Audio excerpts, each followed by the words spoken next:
सुदामा जी श्री कृष्ण के मित्र होते हुए भी दरिद्र क्यों थे?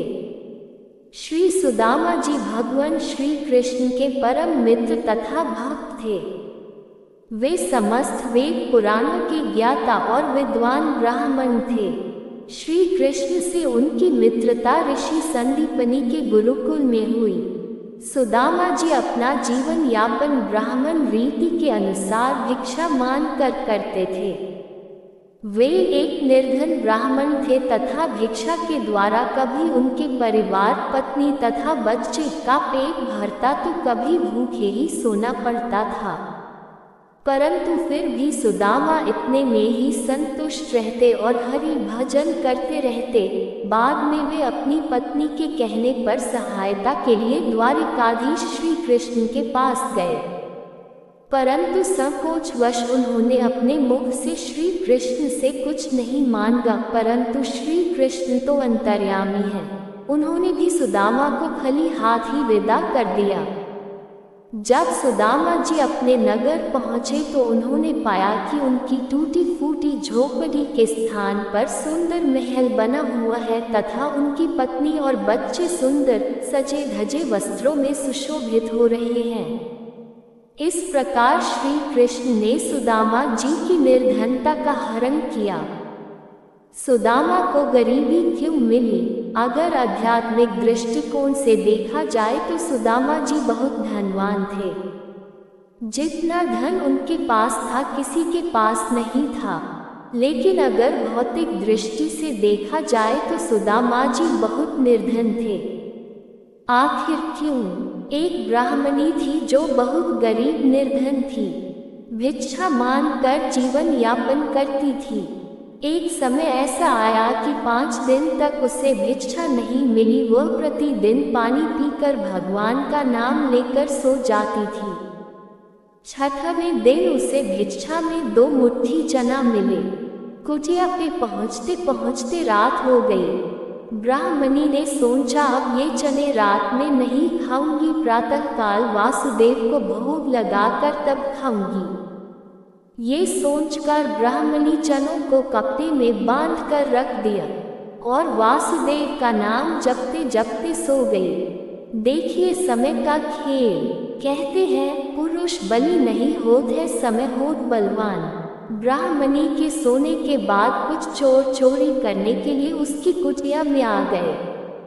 इधर उधर बहुत ढूंढा, चोरों को वह चनों की बंधी पोटली मिल गई। चोरों ने समझा इसमें सोने के सिक्के हैं। इतने में ब्राह्मणी जग गई और शोर मचाने लगी। गांव के सारे लोग चोरों को पकड़ने के लिए दौड़े। चोर वह पोटली लेकर भागे। पके जाने के डर से सारे चोर संदीपन मुनि के आश्रम में छिप गए। संदीपन मुनि का आश्रम गांव के निकट था, जहां भगवान श्री कृष्ण और सुदामा शिक्षा ग्रहण कर रहे थे।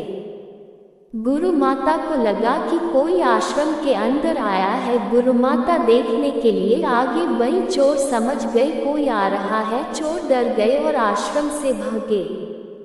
भागते समय चोरों से वह पोटली वहीं छूट गई और सारे चोर भाग गए।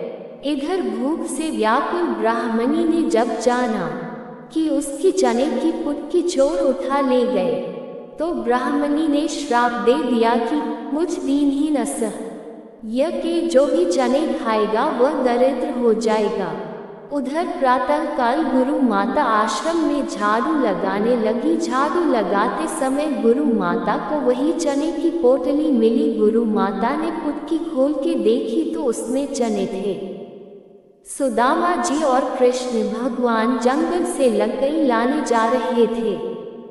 रोज की तरह गुरु माता ने वह चने की पुटकी सुदामा जी को दे दी और कहा बेटा जब वन में भूख लगे तो दोनों लोग ये चने खा लेना।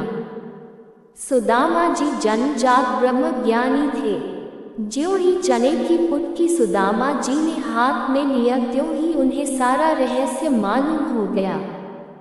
सुदामा जी ने सोचा गुरु माता ने कहा है ये चने दोनों लोग बराबर बांट के खाना।